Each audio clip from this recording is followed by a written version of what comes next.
السلام علیکم ورحمۃ اللہ وبرکاتہ۔ امید ہے کہ آپ حضرات بخیر و عافیت ہوں گے۔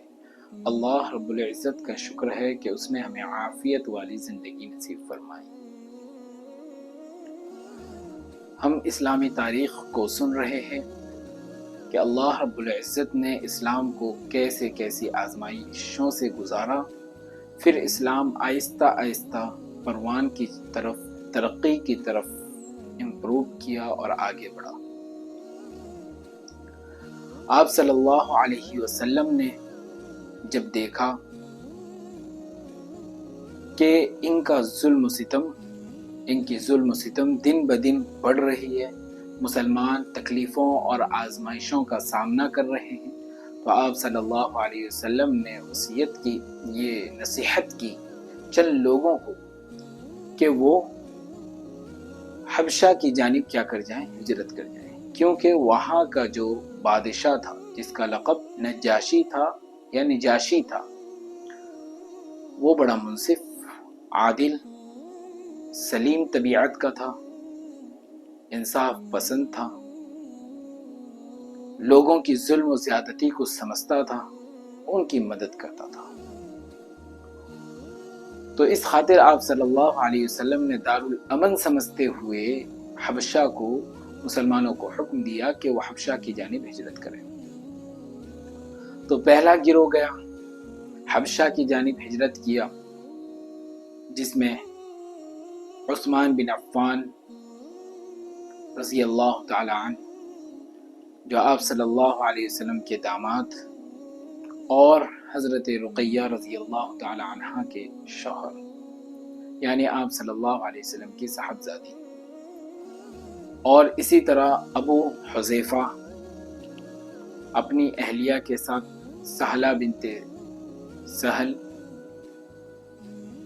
اور زبیر ابن عوام یا جعفر ابن ابی طالب، 15 لوگوں کا تقریباً یہ قافلہ تھا۔ یہ گیا، لیکن کچھ ہی دن، تیسرا مہینہ ہی چل رہا تھا کہ ایک افواہ اڑی کہ مکہ مکرمہ اب یہ دارالکفر نہیں ہے، بلکہ یہ اب دارالاسلام بن گیا ہے، وہاں پر رہنے والے اب اسلام لے آ چکے ہیں، کفر اور بت پرستی اب وہاں پر نہیں ہے۔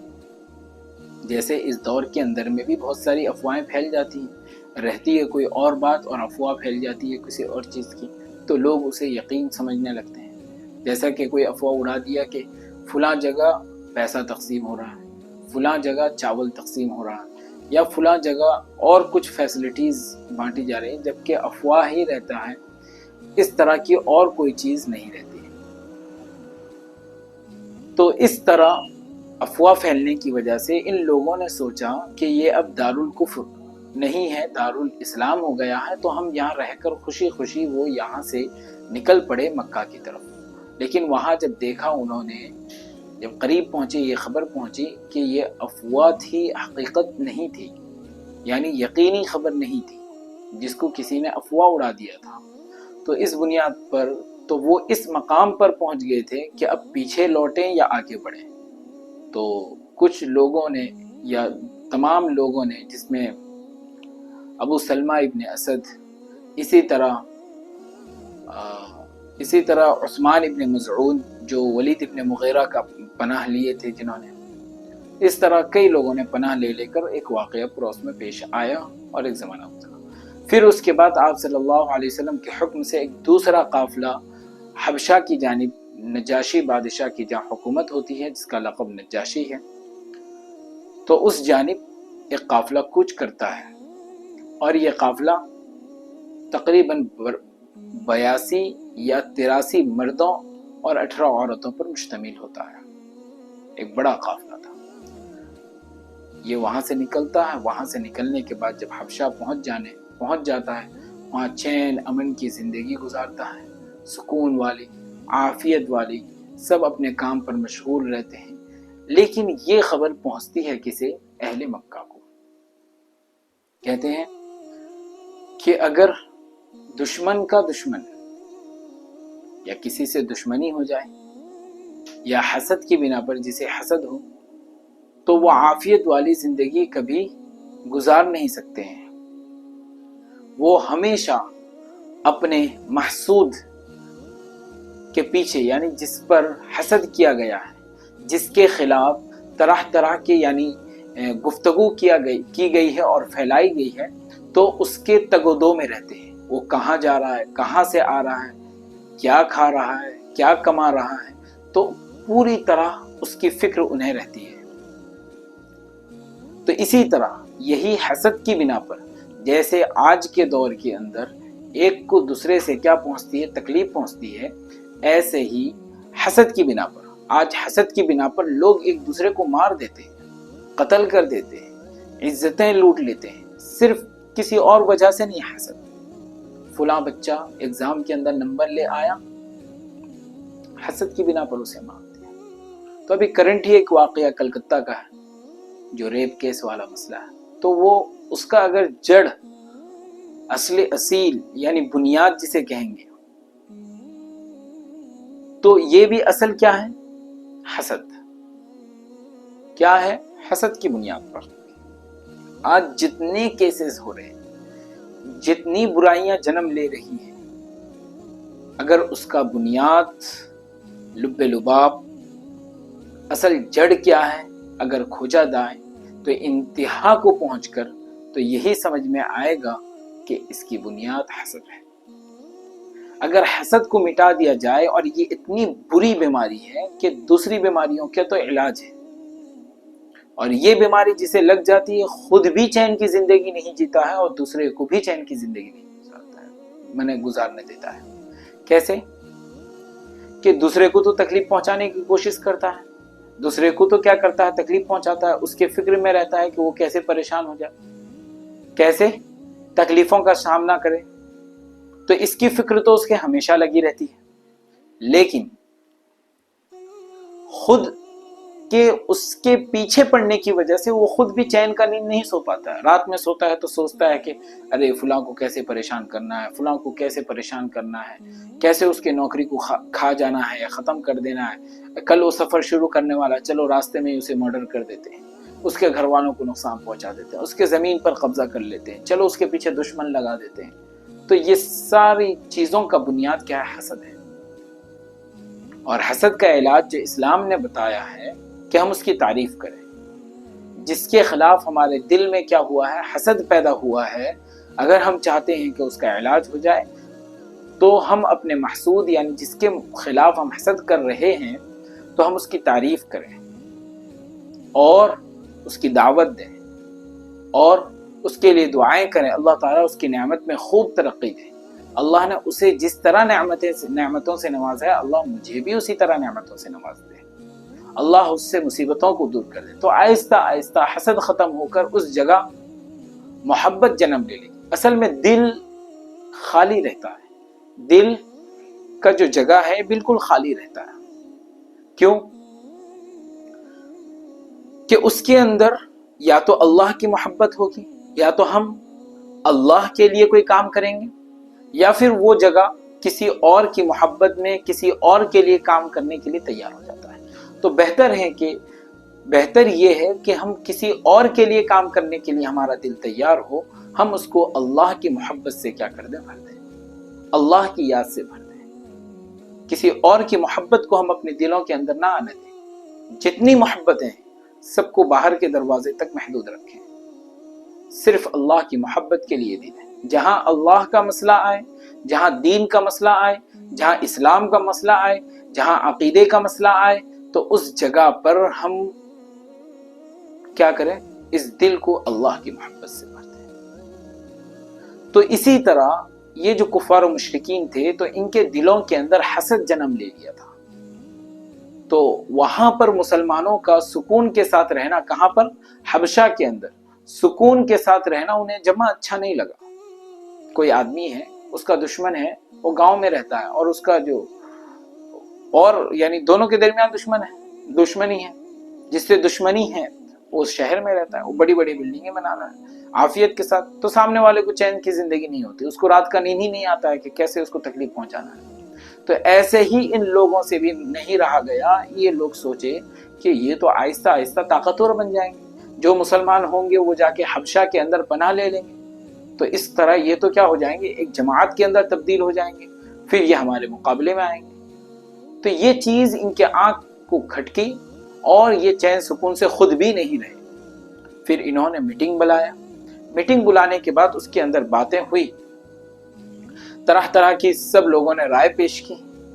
تو چند لوگوں نے یہ بھی رائے پیش کی کہ ہم کچھ لوگوں کو شاہ حبشہ کے پاس، نجاشی کے پاس کیا کریں، بھیجیں، کیا کہنے کے لیے کہ وہ ہمارے ان بھگوڑے لوگوں کو، مجرموں کو ہمارے حوالے کر دے جنہوں نے اپنے آبائی دین کو کیا کر دیا ہے، چھوڑ دیا ہے۔ تو یہ مشورہ ہوتا ہے ان کے درمیان میں، کس بنیاد پر؟ حسد کی وجہ سے۔ حسد یہ بہت بری چیز ہے، ہم کو کسی سے حسد نہیں رکھنی چاہیے۔ ہم اللہ سے دعا کریں کہ اللہ رب العزت ہمیں عافیت والی زندگی نصیب فرمائے، اگر کسی سے ہو جاتا ہے اللہ تعالیٰ اس کو اور ترقی دے اور ہمیں بھی اس کے ساتھ نواز دے۔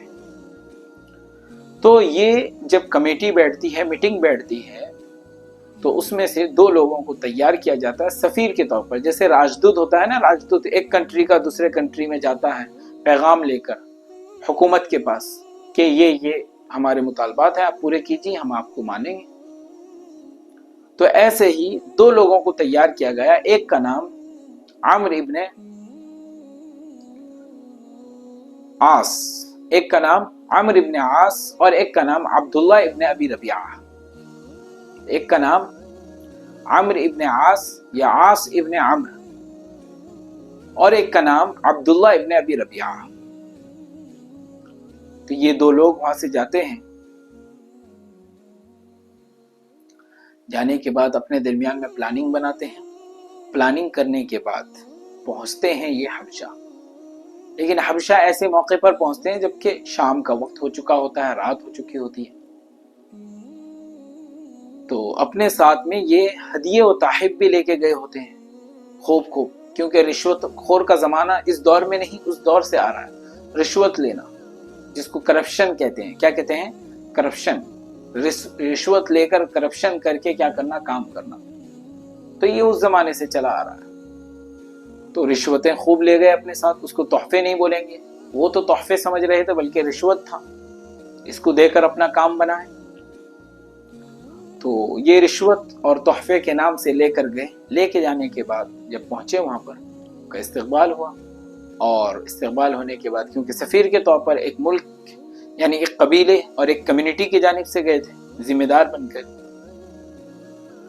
تو وہاں پہنچنے کے بعد جو اس میں سے یعنی اراکین سلطنت میں سے تھے، اس میں جو رشوت خور تھے، تو انہوں نے ان کے ہاں میں ہاں ملایا، چلو آپ کا کام کر دیں گے، اور ہدیے و تحائف کیا کر لیا، انہوں نے قبول کر لیا اور اپنے پاس کیا کر لیا، رکھ لیا، چلو آپ کا کام ہو جائے گا۔ ایسے ہی کرتے ہیں نا کہ رشوت لے لیتے ہیں اور کہتے ہیں کہ چلو کام کر دیں گے، جو حقیقی جو اس کام کے لائق کا تھا تو اس کو پیچھے ڈال دیا جاتا ہے، اس کے فارم کو کیا کیا جاتا ہے، اٹھا کے پیچھے نیچے رکھ دیا جاتا ہے، اور رشوت لے کر، پیسہ لے کر کیا کرتے ہیں، دوسروں کے کاموں کو آگے بڑھاتے ہیں۔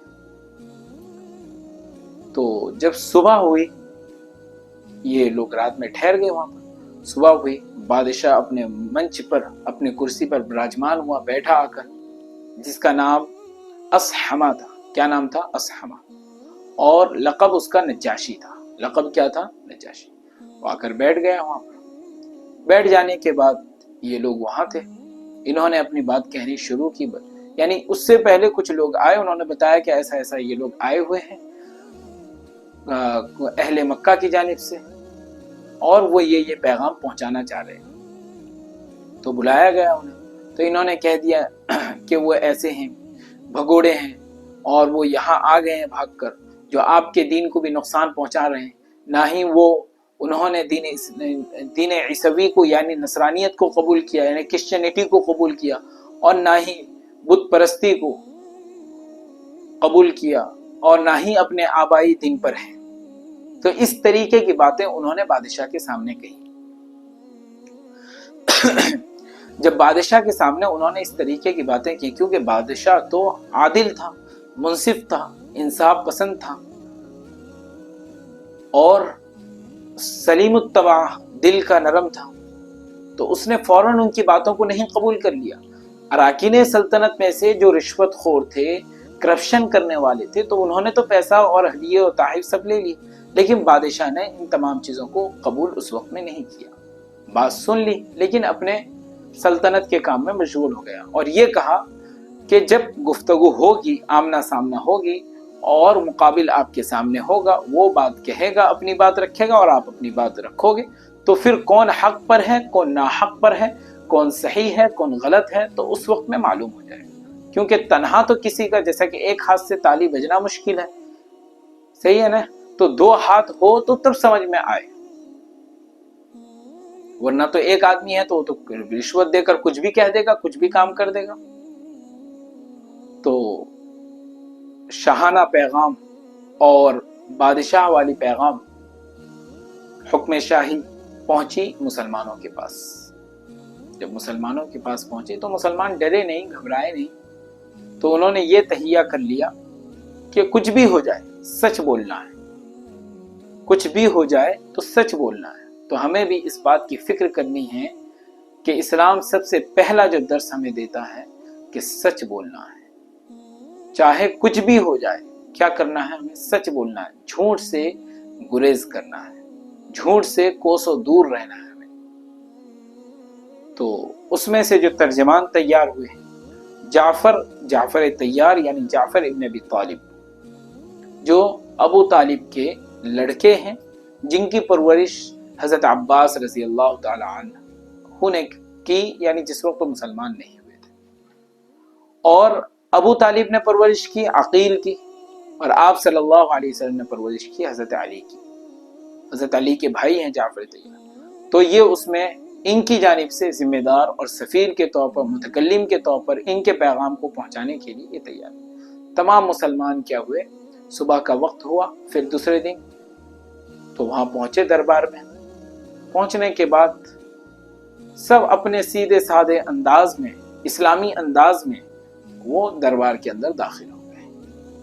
نہ کوئی سجدہ تعظیم کیا. سجدہ تعظیم کیا ہے کہ اس دور کے اندر لوگ بادشاہوں کے سامنے کیا کرتے تھے؟ سجدہ کرتے تھے. لیکن اسلام کے آنے سے پہلے یہ صحیح تھا. اسلام کے آنے کے بعد یہ ساری چیزیں ختم کر دی گئی. اللہ نے جتنے شرک کے راستے تھے، جتنے غیر اللہ کے راستے تھے، یا غیر اللہ کے راستے کا آنے کا اندیشہ تھا، اللہ رب العزت نے تمام راستوں کو کیا کیا؟ بند کر دیا. تو اس میں سے ایک سجدہ تعظیمی تھا. اور نہ ہی انہوں نے اس کے بادشاہ کے کرسی کو، سلطنت کو بوسہ دیا، اپنے عاجزی اور ذلت کو جتایا. داخل ہوئے اور سیدھا السلام علیکم ورحمۃ اللہ وبرکاتہ کہہ کر اندر چلے گئے، اور جس کو جہاں جگہ ملا وہ بیٹھ گئے، اپنے انداز میں بیٹھ گئے. تو اپنی امتیاز اور اپنے شان کو، اپنے کلچر کو، اپنے تہذیب کو ہمیں نہیں چھوڑنی چاہیے. ہم آج یورپ کے کلچر کے اندر، ہندوؤں کے کلچر کے اندر، ہندوؤں کی تہذیب کے اندر کیسے وہ بال رکھتے ہیں، ہم اس طرح بال رکھنے کی کوشش کرتے ہیں. کیوں؟ ہم ترقی والے زمانے میں، ہم ڈیولپمنٹ والے زمانے میں، یعنی اس کو اسمارٹ کہا جائے گا. جو بچہ اس طرح رہے گا اسے کیا کہیں گے؟ اسمارٹ. اور ماں باپ بھی بڑے فخر سے ہم اپنے بچوں کو اس طریقے کے بچوں کو اسمارٹ کہتے ہیں، جس کا بال یہودی جیسا کٹا ہوا ہو، جو کپڑا پہنا ہو جس کے کپڑے میں اسلام نام کا کوئی چیز نہیں، جسے اگر کوئی دیکھے تو مسلمان بھی نہ کہے، لیکن ماں باپ کہتے ہیں کہ ارے ہمارا بچہ بڑا اسمارٹ ہے. ایسے ایسے کپڑے پہناتے ہیں جس میں غیروں کی اشتہار ہوتی ہے، غیروں کی تشہیر ہوتی ہے، کپڑوں پر طرح طرح کا چیز لکھا ہوا ہوتا ہے. ہم سادے کپڑے پہنائیں، پینٹ شرٹ پہننا کوئی بری چیز نہیں ہے، لیکن ہم سادے پہنائیں کپڑے، اس میں اس طریقے کی چیزیں نہ لکھی ہوئی ہو جو غیروں کی طرف تشبیہ دے، غیروں کا تشہیر کرے. ہم بال اپنے بچوں کا ایسا نہ کاٹیں جو یہودیت کی طرف اشارہ کرے. ہم اپنے کلچر کو بھول گئے. یاد رکھیے، جس قوم نے اپنی تاریخ کو، اپنی ہسٹری کو، اپنے کلچر کو، اپنی تہذیب کو مٹا دیا تو اس قوم کو بھی دنیا سے مٹا دیا گیا. اگر ہم اپنے کلچر کو، اپنی تہذیب کو بھول جاتے ہیں تو کل ہمیں بھی کوئی یاد رکھنے والا، اور ہماری یہ نئی نسل اسلام کی حالت میں باقی رہے گی، اس کا کوئی گارنٹی نہیں. کبھی بھی اپنا کلچر، اپنے لینگویج، ہم دیکھتے ہیں جب کہیں جاتے ہیں ہوٹل وغیرہ میں یا رہنے کے لیے، کہیں گھومنے کے لیے، اپنے کلچر کو چینج کر دیتے ہیں ڈر کی بنا پر، ڈر کی بنیاد پر سلام کرنا چھوڑ دیتے ہیں. سلام تو آج کل عدم ہو چکا ہے، کرتے بھی ہیں تو السلام علیکم.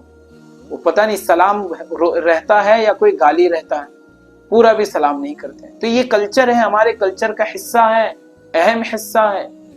داڑھی رکھنا یہ ہمارے کلچر کا حصہ ہے، ٹوپی پہننا، اسلامی لباس پہننا یہ ہمارے کلچر کا حصہ ہے، اردو بولنا یہ ہمارے کلچر کا حصہ ہے۔ تو ہماری تہذیب، ہم اپنی کہتے ہیں نا، کوا اپنی چال چھوڑ کر ہنس کی چال چلنے لگا، نہیں کہتے کوا اپنی چال چھوڑ کر ہنس کی چال چلنے لگا۔ اور جو لوگ اس طرح کرتے ہیں، اپنی چال کو، اپنی تہذیب کو بھول جاتے ہیں، تو لوگ بھی انہیں اپنے تہذیب کے اندر گلتا ہوا دیکھ کر گوارا نہیں کرتے ہیں، پھر ان کے سامنے ان کی کوئی عزت نہیں ہوتی۔ کوئی اپنے کلچر کے اندر، اپنے تہذیب کے اندر، سکھ حضرات کو دیکھیے، اپنے کلچر میں رہتے ہیں، ان کا عمامہ اور ان کا جو باندھتے ہیں پگڑی جیسا، اور اس طرح ان کا لباس چینج نہیں ہوتا ہے، اپنے کلچر میں رہتے ہیں۔ اس طرح کئی مذاہب، ہم فوراً کچھ ہوا شادی وغیرہ میں نہیں، جس کے شادی میں منڈپ جیسا کھانا پکایا گیا، یعنی وہ بفے سسٹم کیا گیا، جانوروں جیسا کھانے کا سسٹم، کھڑے ہو کر کھانے کا سسٹم کیا گیا، گویا کہ وہ بڑا ترقی یافتہ آدمی ہے، یعنی وہ زمانے کو سمجھ کر کام کر رہا ہے۔ ارے بیوقوفوں کا زمانہ ہے یہ، جنہیں اسمارٹ سمجھا جاتا ہے وہ سب سے بڑے بیوقوف ہوتے ہیں۔ صحیح ہے نا؟ اسلام کو چھوڑ کر اور غیروں کے طریقے کو اختیار کرتے ہیں تو یہ وقوف والے ہیں، عقل مند ہیں۔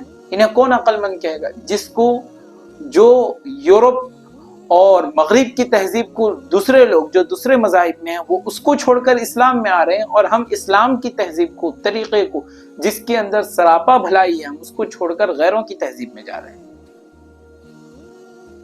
تو حضرت جعفر طیار نے صاف انداز میں سلام کیا، بنا کسی جھجک کے، بنا کسی ڈر کے، بالکل صاف انداز میں سلام کیا۔ پھر وہاں سے ایک منادی، یعنی سرکاری آدمی، سلطنت کا آدمی، اراکین سلطنت میں سے کھڑا ہوتا اور کہتا ہے، اعلان کرتا ہے، اے بے گواروں، یعنی کوئی ڈھنگ نہیں کہ جماعتوں، تم نے نہ سجدے تعظیم ادا کیا، نہ ہی دربار کا کوئی خیال کیا، اور نہ ہی تم لوگوں نے سلطنت کو، یعنی کرسی کو کیا کیا، بوسہ دیا اور ایسے ہی آ کر بیٹھ گئے۔ پھر یہاں پر ایک سننے والی بات ہے، جو دل کو لگنے والی بات ہے، کہ جس تقریر کو حضرت جعفر طیار رضی اللہ تعالی عنہ نے دی تھی، وہ سونے کی سیاہی سے لکھنے کے قابل میں ہے۔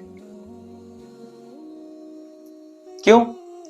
کہ انہوں نے اس انداز سے اسلام کے اصولوں کو بیان کیا کہ نہ ہی اس طرح بیان کیا گیا اور نہ ہی بیان کیا جائے گا۔ پورے لوگوں کی اور اسلام کی ترجمانی انہوں نے کر دی، اور کس طرح انہوں نے اسلام کی ترجمانی کی، اور یہ کفار و مشرکین کی جانب سے، اہل مکہ کی جانب سے آئے ہوئے لوگ جو دو تھے، عاص ابن عمرو یا عمرو ابن عاص اور عبداللہ ابن ابی ربیعہ، ان کو کس طرح سے ذلت کا سامنا کرنا پڑا اور شرمندگی کا سامنا کرنا پڑا، انشاءاللہ ہم اسے آگے جانیں گے۔ السلام علیکم ورحمۃ اللہ وبرکاتہ۔